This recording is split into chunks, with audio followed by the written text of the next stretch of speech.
साथियों नमस्कार, कैसे हैं आप सब लोग। प्यारे बच्चों, आज हम पढ़ने वाले हैं BNS का चैप्टर नंबर 10। क्लियर है। ऑफेंस रिगार्डिंग कॉइन, सिक्का, करेंसी नोट, ऐसे नोट इसमें फ़ोटो है गांधी जी की। क्लियर है। बैंक नोट जिसमें चेक है या कोई बैंकर चेक है या फिर DD है या फिर गवर्नमेंट के स्टैम्प। आप सब स्टैम्प खरीदते हैं कोर्ट में फाइलिंग करने के लिए या कोई लिखा पढ़ी करने के लिए। ये सब एग्जांपल हैं गवर्नमेंट स्टैम्प्स के। क्लियर है। अब इसकी अगर काउंटर फिटिंग हो जाएगी या इसकी जालसाजी हो जाएगी तो क्या होगा? नुकसान सरकार को भी और नुकसान आपको भी है कि जो कोई लिखा पढ़ी आपने कर ली वो लिखा पढ़ी गड़बड़ हो गई, वो वॉइड हो गई। तो उन सब स्थितियों से बचाने के लिए आपको और सरकार को स्ट्रिक्ट प्रोविजंस जो है इंकॉर्पोरेट किए गए हैं सेक्शन 178 BNS में। और सज़ा कितनी मालूम है आपको? आजीवन कारावास। अब इसकी शुरुआत जो है वो होती है सेक्शन 178 से। भाई काउंटर फिटिंग या जो फॉर्ज्ड कॉइन है पहले बनेगा तभी तो बिकेगा। तो पहला अध्याय क्या है, ये जुड़ा हुआ है रिगार्डिंग द प्रिपरेशन, कि जो कोई भी काउंटर फिट करेगा या नोइंगली परफॉर्म करेगा ऐसा कोई एक्ट या ऐसा कोई प्रोसेस या उस प्रोसेस का पार्ट बन जाएगा जो कि जुड़ा हुआ है काउंटर फिटिंग से। या तो खुद करो या जो कर रहा है उसका हिस्सा बन जाओ। दो बातें हैं, खुद ने करा सज़ा बहुत ज़्यादा है और दूसरे ने करा और उसका हिस्सा बन गया, भले कुछ नहीं करा पर तब भी सज़ा हो सकती है। क्लियर है।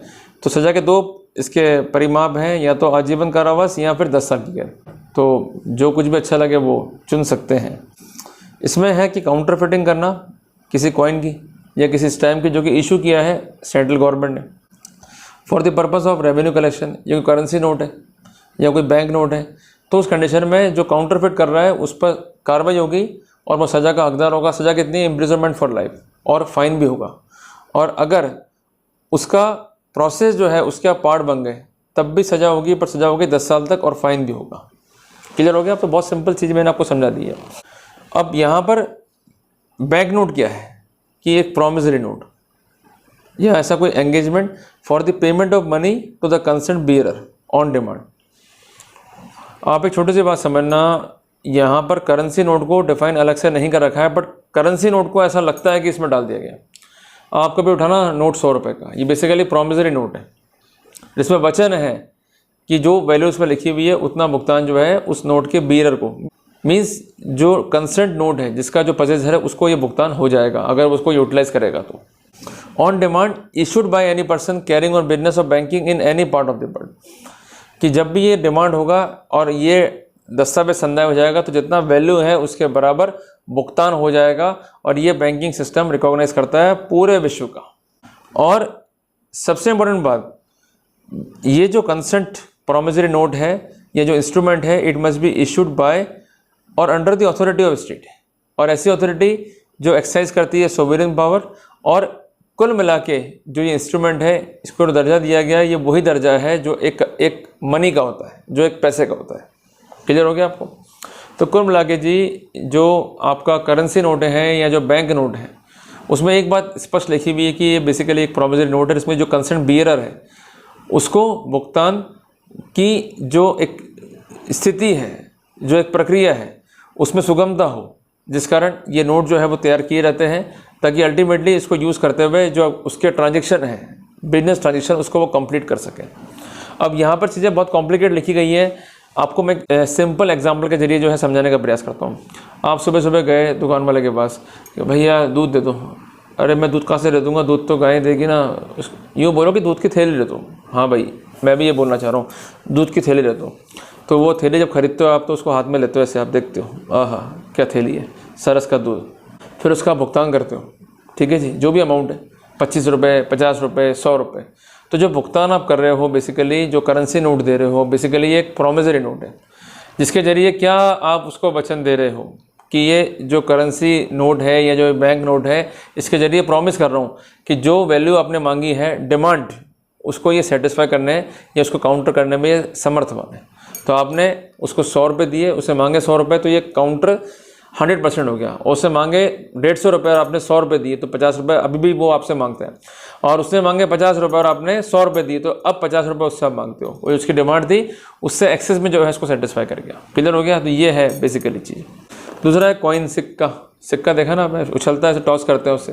तो कॉइन का क्या है, वही मीनिंग है जो कि डिफाइन किया गया है सेक्शन 2 कॉइनेज एक्ट के अंदर, और जिसमें इंक्लूड है मेटल, जो कि यूज़ होती है to prepare the set instrument for the time being, और ऐसा इंस्ट्रूमेंट प्रॉपरली स्टैम्प होना चाहिए और इशू होना चाहिए under the authority of state और द कंसर्न गवर्नमेंट। क्लियर हो गया? सिंपल सी बात है। तीसरी बात है कि काउंटरफिटिंग गवर्नमेंट स्टैम्प से मतलब क्या है कि जो फर्जी स्टैम्प है उसको छापना इस तरीके से कि वो ऐसा लगे कि ये जेन्युइन है। उदाहरण तेलगी कांड, वेब सीरीज़ बनी है, इसके ऊपर जाके देख लेना भाई। चौथी बात है कि a person commit the offence of counterfeiting of coin, कि जब वो कंसर्न कॉइन का वेट कम कर दे, ठीक है जी, या ऐसी कोई प्रैक्टिस करे जो इस तरह के नेचर की है, जैसे अल्ट्रेशन करना, नया सिक्का जो है बना देना जो कि हूबहू दिखे, तो ये सब काउंटरफिटिंग कॉइन के जो है उदाहरण है। तो ये अपना हो गया सेक्शन 178। अब दूसरा है अपना सेक्शन 179 कि अब बना दिया, आप करें क्या भाई? बनाने के बाद तो यूज़ तो करना पड़ेगा ना। तो प्रोविज़न क्या है 179 में कि यूजिंग एज जेन्युइन, कि जेन्युइन की तरह यूज़ करना फॉर्ज या काउंटरफिट कॉइन को, या गवर्नमेंट स्टैम्प को, या करेंसी नोट को, या बैंक नोट को। क्लियर है? अब इसका क्लॉज क्या है वो बड़ा महत्वपूर्ण है, उसको पढ़ने में काफ़ी मज़ा जो है हमको आने वाला है। क्लास 10 मिनट की है, इधर उधर मत देखो भाई, अपना फोकस करो अपनी कॉपी के ऊपर, नोट्स को लिखो। इधर उधर देखोगे तो मन बहक जाएगा, तो दिक्कत हो जाएगी बहुत ज़्यादा, ठीक है ना। मेरे बच्चा क्या कि हुआ एवर, जो कोई भी इंपोर्ट करेगा एक्सपोर्ट करेगा, इंपोर्ट एक्सपोर्ट। इंपोर्ट क्या है? इंपोर्ट क्या है? जाना है? अरे जाना नहीं भाई, इंपोर्ट मतलब आना है, और एक्सपोर्ट मतलब जाना है। आगे पीछे होता है ना खेल, वैसा ये इंपोर्ट एक्सपोर्ट होता है। क्लियर है? सेल और डिलीवर, दूसरा कैटेगरी है सेल और डिलीवर। तीसरा है बाय और रिसीव। सेल किया और डिलीवर कर दिया, बाय किया और रिसीव किया, इसात दे इसात ले। क्लियर है? बहुत सिंपल सी बात है। Import export, sell deliver, buy receive from any other person, किसी भी व्यक्ति से, और कैसे भी, जिसमें इन्वॉल्व है ट्रैफलिंग करना, जिसमें जो कंसेंट कॉइन है, ये जो स्टैम्प है, या करेंसी नोट है, या बैंक नोट है जो कि फॉर्ज है या काउंटरफिटेड है, इसकी जानकारी कंसर्न व्यक्ति को है। ऐसा विश्वास करने का उसके पास कारण है, उसको ये यूज़ करते हैं जेन्युइनली। तो इस कंडीशन में जो कंसर्न व्यक्ति हैं, जो इंपोर्ट कर रहे हैं, एक्सपोर्ट कर रहे हैं इस तरह की करेंसी को, या इसके अलावा कोई बाय कर रहे हैं या रिसीव कर रहे हैं, या कोई सेल कर रहे हैं, डिलीवर कर रहे हैं, इस तरह की करेंसी नोट्स को, या बैंक नोट्स को, या काउंटरफिटेड कॉइन को, या स्टैम्प्स को, तो वो पनिश होंगे विद इम्प्रिजनमेंट फॉर लाइफ, या इम्प्रिजनमेंट फॉर इधर डिस्क्रिप्शन विच में एक्सटेंड टू 10 ईयर, और वहाँ पर फाइन भी जो है इम्पोज हो सकता है। ये है सेक्शन 179। अब हम पढ़ेंगे सेक्शन 180। 180 क्या है? पोजेशन ऑफ फॉर्ज और काउंटरफिटेड कॉइन, गवर्नमेंट स्टैम्प और currency note or bank note. भाई वहाँ तक तो बात थी उसको यूज़ करना, पर यूज़ करने से पहले क्या होगा? इसका ट्रांसपोर्टेशन होगा, और ट्रांसपोर्टेशन नहीं हुआ तो आपके कब्जे में कब्जा, तो उसको बोलते हैं पोजेशन। कि जो कोई भी अपने पोजेशन में ऐसे फॉर्ज या काउंटरफिटेड कॉइन, स्टैम्प, करेंसी नोट या बैंक नोट को रखेगा, और उसको इस बात की जानकारी है या रीज़न टू बिलीव है कि ऐसा करेंसी फॉर्ज है या काउंटरफिटेड है, पर तब भी उसको इंटेंशनली वो परचेज करता है कि ताकि भविष्य में इसको एज अ जेन्युइन इंस्ट्रूमेंट जो है यूज़ कर सकें। तो ऐसी स्थिति में जो कंसर्न व्यक्ति है जो ऐसे इंस्ट्रूमेंट को परचेज किया हुआ है, वो दंडित होगा with the imprisonment up to 7 year with fine और विद कोर्ट। सिंपल सी बात तो है। अब चलो अपन लास्ट पार्ट पढ़ लेते हैं इसका, सेक्शन 181 BNS। खुद पे आसान कर लेते हैं, आखिरी पार्ट पढ़ लेते हैं। अरे भैया पढ़ लो, पड़ोसन को मत देखो भैया, पड़ोसन वैसे बर्बाद है, उसका तो कुछ नहीं होना, वो शादी कर लेगी, पर अगर आप अच्छे वकील नहीं बने, जज नहीं बने, तो आफत हो जाएगी, शादी नहीं होगी फिर आपकी। क्लियर है? और वैसे तो मैं कहता हूँ कि भाई वकील बनना ज़्यादा फायदेमंद इसलिए कि भाई you are doing a great profession, और जजशिप भी एक बड़ा अध्याय हो सकता है आपकी लाइफ का। बट मेरा तब भी ये मानना है कि जो लोग सैलरी पर हैं वो बेटर परफॉर्म नहीं कर पाते हैं ज़िंदगी में, उनके मन में एक कुंठा रह जाती है। कुंठा क्या रहती है? अरे यार एक साइड बिजनेस होना चाहिए। हर सैलरीड पर्सन जरूर बोलेगा आपको कि मेरा साइड बिजनेस होना चाहिए। अब साइड बिजनेस में तो पता नहीं लोग क्या क्या कर रहे हैं, पता नहीं भाई, कर तो रहे हैं, खैर जो भी है। अब पढ़ते हैं भैया 181, मेकिंग और पजेजिंग। मेक भी करो और पजेस, मतलब ऐसे पजेस कर लिया उसको, मेकिंग और पजेजिंग रखना, पजेस करना, ठीक है जी। Instrument or material for forging or counterfeiting coin, government stamp, currency note or bank note, कि ऐसे इंस्ट्रूमेंट या ऐसे मटेरियल को पजेस करना या बनाना। जिससे जो फर्दर इंस्ट्रूमेंट है उसको तैयार किया जा सके, कि जो कोई भी मेक करेगा या परफॉर्म करेगा ऐसा प्रोसेस जिससे मेक हो सके ऐसा कोई मटेरियल जिसके माध्यम से हम उन फॉर्ज करेंसी नोट्स को या बैंक नोट को या गवर्नमेंट के स्टैम्प को या कॉइन को जो काउंटरफिटेड है या फॉर्ज है उनको तैयार कर सकें और गवर्नमेंट को रेवेन्यू लॉस कारित कर सकें, तो ऐसा व्यक्ति दंडित होगा विद इम्प्रिजनमेंट फॉर लाइफ। और अगर वो उस प्रोसेस का पार्ट है तो वहाँ पर इम्प्रिजनमेंट तो होगा पर अप टू 10 ईयर, और वहाँ पर फाइन भी हो सकता है। क्लियर है? क्लियर हो गया ना? अब तो क्या नहीं हुआ? ठीक है जी। तो अब टाइम थोड़ा सा है आज की लाइव में, सेक्शन 182 अपन कवर कर लेते हैं। ठीक है जी। अरे मानता हूँ भाई उबासी आ रही होगी, मतलब उबासी है, थोड़ा सा बैठ जाओ 2 मिनट, पड़ोसों को सुनते हो 2-2 घंटे, मेरे को 2 मिनट सुन लो, लाइव बना दूंगा मैं, वो लाइव बिगाड़ देगी। और चीज़ें पढ़ोगे तो ईजी रहेगा। ठीक है भाई, पढ़ो पढ़ो पढ़ो। मेकिंग और using document resembling currency note or bank note, कि ऐसे डॉक्यूमेंट तैयार करना जो कि रिजेंबल है with currency note or bank note. ये आते हैं ना चूरन छाप नोट जो बाजार में मिलते हैं, शादियों में लोग ऐसे रात में अंधेरे में बाहर जाते हैं, आज मेरे यार की शादी है, और आगे नोट ले, और अल्टीमेटली लोगों को लगता है लूटो भैया पैसा गिर रहा है। क्लियर है?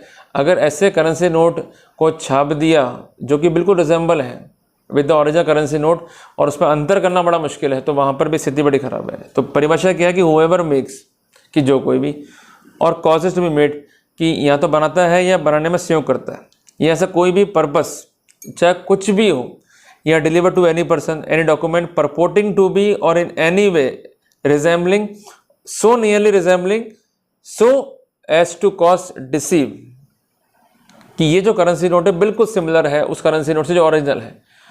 जो डिस्ट्रिक्ट वाला करेंसी नोट है उस पर डिफ्रेंशिएट करना काफ़ी मुश्किल है कि सही कौन है और गलत कौन है, असली कौन है नकली कौन है।